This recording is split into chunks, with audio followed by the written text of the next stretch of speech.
See on sajandi alahinnang. See oli nagu sattumine bürokraatliku escape room'i, kus kõik uksed viivad tagasi samasse tuppa.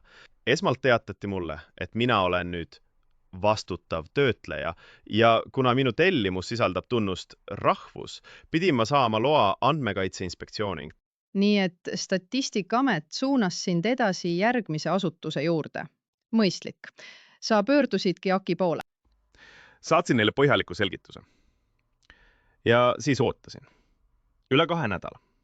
Ja siis paar päeva pärast seda, kui eetikakomiteede juunikuul taotlusvoorud olid sulgunud, saabus vastus. Mitte lihtne jah või ei, vaid mitmeleheküljeline juriidiline traktaat Aagi juristilt, kus selgitati pikalt IKIS paragrahv 6 lõike 4 ja 5 erinevust. Ja mis oli selle traktaadi järeldus?